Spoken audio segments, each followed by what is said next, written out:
Hey guys, I'm back here for part 3 of my favorite movies of all time list. I've got a good selection of movies to show off, so I'm just going to go ahead and get started. The first movie I'm going to talk about is one that I've talked about already a lot around Halloween, and this to me is a great Halloween themed family film, and it's When Good Ghouls Go Bad.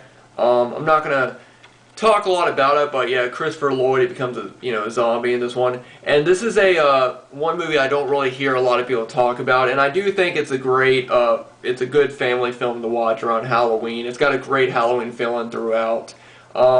It's marketed more towards younger audiences, but it's really one that I don't see a lot of people talk about, and I haven't seen it. I wish it would come on TV. Like, I wish ABC Family would play this on their, like, 13 days of, or 13 nights of Halloween, or whatever they're doing. I wish they would do that, because this is I think that this is a great family film. I really do enjoy it. So if you're looking for a good Halloween-themed, family film to watch, when it gets close to Halloween, that's one I highly recommend. Now this is another one that when I first saw this movie, I really loved it, and then after I started to think about it, it didn't really make sense at the end. But it's M. Night Shyamalan's Signs, and this is, M. Night Shyamalan is hit or miss for a lot of people.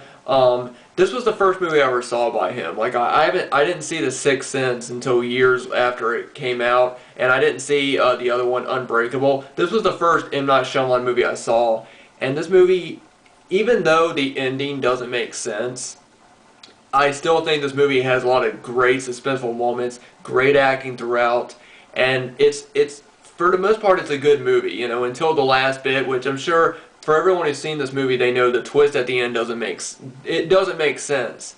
But I don't let the bad ending ruin the rest of the movie for me. I enjoy it up until that point, and then I take it for what it is, and I think, well, it was a good movie with a bad twist, which is something that I think M. Night Shyamalan does in every single one of his movies. Like, it seems like for the most part, his movies a lot of them are good. Well, not a lot. I haven't seen a lot of his films, but I get from what I've heard, they're good until the ending, and then the ending kind of ruins it. But I haven't seen a lot of his other films. Like, I haven't seen The Happening or Devil. I've only seen his first 4 movies. And I think the Village was my least favorite. I really didn't like that one, but I really do enjoy Signs for what it is. Now the next one is a classic zombie film, Zombie, from Lucio Fulci. I love this one. Of course, I also love, Dawn of the Dead, Day of the Dead, and Night of the Living Dead. And next to those films, this is also one of my favorite zombie movies. Now, this is one movie that I grew up watching, and as you guys know, for those of you who watch my videos, when I was younger, I had a big fascination with tornadoes and volcanoes. It was kind of an obsession, and I pretty much had to see every movie about a tornado or a volcano, or I had to get every book that I saw, talking about it, and I just had a huge obsession with them. And I'm sorry, my dog just knocked over one of her bones. You okay, Wendy Woo? But this was one movie that was a TV movie, and I had this exact tape of it for a long time. And then I got rid of it because I also have a Twisters and Earthquake movie collection, and it has this movie in it, and it had a newer VHS release of this movie, and so I got rid of my old copy and I got the newer copy from that set, and then I actually found this copy of it at a Goodwill, and it was this, and it's not, of course, it's not the same copy, but it's the same release as the one I grew up with. Night of the Twisters, and this stars John Schneider and Devon Sawa. I think that's how you pronounce his last Schneider. I'm not 100% sure how you pronounce his last name, but yeah, Devon Sawa. He's mostly known for Idle Hands and the first Final Destination film. And yeah, this was just a TV movie that's based on the book. And like I said, this was the same release that I had when I was younger. I've always thought it was funny how the photos on the side that are usually on the back of the cases are they're on the spine. But yeah, I've always loved this one, and it was on DVD for a while, and I never got around to it because I thought it would still be available. Well, it ended up going out of print, and now it's very expensive. But good news, this is actually on YouTube, so if you want to check the movie out, just type in Night of the Twisters full movie, and you'll see it on YouTube. I really do enjoy this one, and it's one, I grew up watching, so I have a nostalgia to it. And in the last part of this series, where I talk about my top 10 films, you'll know how much I love Tornadoes by one of my picks on my top 10 favorite movies in the last part. Next one is The Haunting. I know it's a remake, and I know this movie does get kind of crapped on, but I've always enjoyed this one. I remember that the scene when the bed comes down over Lily Taylor's character. That scene always used to freak me out. And this was a movie that my aunt used to have for years, and she never let me watch it. And I always saw it, and I always thought it looked really creepy. Well, I ended up so I didn't watch it for years, and then I finally got a copy of it, and I really enjoyed it. So The Haunting.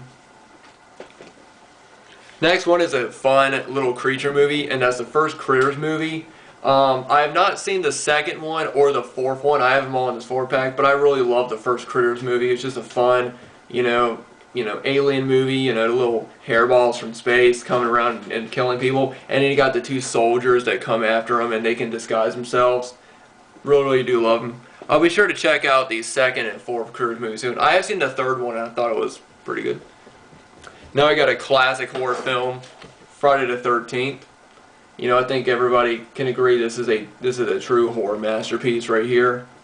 And as for the sequels, you guys, I've done videos on it. I love the third one, fourth one, sixth one, seventh, and the eighth one is I think very underrated. I understand why people hate it, but those are my favorite ones of the series. I love the entire Friday the 13th series, but those are the ones that I love the most out of the series.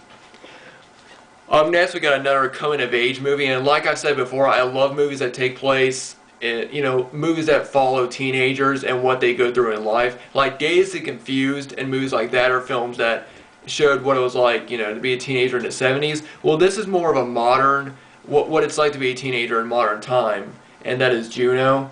And I'm sure everybody, as I guess as time has gone on, it's sort of become. I've noticed that girls, they seem to get pregnant as the younger they are, and it's very different from what it was before, like back in the 90s, I never really thought of a girl this young getting pregnant, and now it's sort of become like the norm, and it's, but yeah, this was a great movie, and Ellen Page, I think she's adorable, personally. And Michael Cera is great in this one. This was the first Michael Cera movie I saw, and then I saw Superbad, and I love him in Superbad. Superbad is another movie that I would say is one of my favorite comedies, and Jason Bateman and Jennifer Garner's in this, and this is just an all-around great coming-of-age movie. But what I was saying about younger girls getting pregnant, it's just something that I've noticed. It happens a lot more now than it ever has in the past. I think in the early 2000s I never heard about a girl 16, 17-year-old having a baby, and now some of my best friends are having kids, and it's a lot more acceptable now than it may have been 7, 8 years ago. And I'm not, and just to clarify, I'm not against that, don't get me wrong. I think that if a girl is able to take care of a baby, and she wants one, and if she can take care of it both physically and as well as financially, then I'd say go for it. The next one is Independence Day, and this this is one of the first big alien movies I saw. I saw this one, and then I saw Close Encounters of the Third Kind, which is another movie I would say is one of my favorites. And I love both those films, and I used to have a fascination with aliens, and I still do now in a way. And I'm somebody who truly believes that, I do believe that there are alien life forms out there, and I do believe that UFOs are real. I don't believe every video I see is real, of course I don't believe that. But the universe is so big that there's got to be some other life form out there besides us. And Independence Day was probably one of the biggest alien taking over the world type movies. Of course you got the scene of the UFO blowing up, the White House, and You got Will Smith and Jeff Goldblum are both great in this movie, and yeah, the special effects are a bit dated, but they still look good. You know, they still look good, and there's a lot of really great scenes in it as well. Like, you know, Bill Pullman having that one scene where he's talking about, you know, we will not go quietly into the night. Like, that's just a great movie speech. And now, as you guys know, I am an Adam Sandler fan, so I wanted to include these. Two of my other favorite ones, Billy Madison and Happy Gilmore. I also really enjoy 50 First Dates, but yeah, these are both great comedies, and I could, you know, talk about these all day, but they're both classic comedies. And again, I also like 50 First Dates, and I think one of his more modern movies I liked was Click. A lot of people didn't really like Click, but I did. Now I'm going to talk about some Christmas movies. I'm not going to go into it a lot because I've already done videos talking about my favorite Christmas movies. I'm just going to go through these kind of fast. The Polar Express.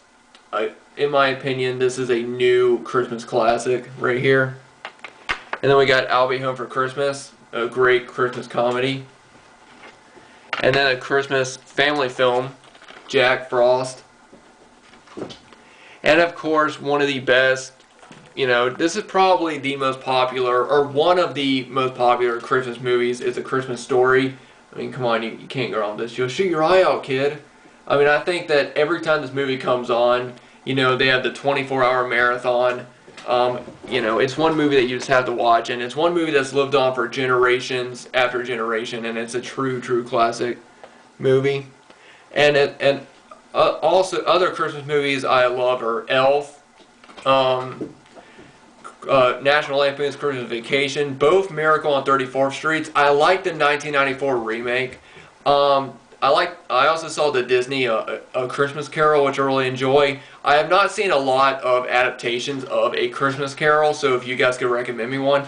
I think the next one I want to check out is the one that stars George C. Scott. I think that's one that looks cool. But yeah, I pretty much love a lot of the classic Christmas movies, and of course I love all the Christmas you know, classic favorite ones. Another one that I didn't get was the Santa Claus. I love the original Santa Claus movie. That one is definitely a classic. The second one is when it started going downhill and started becoming kiddish, but I don't hate the Santa Claus 2.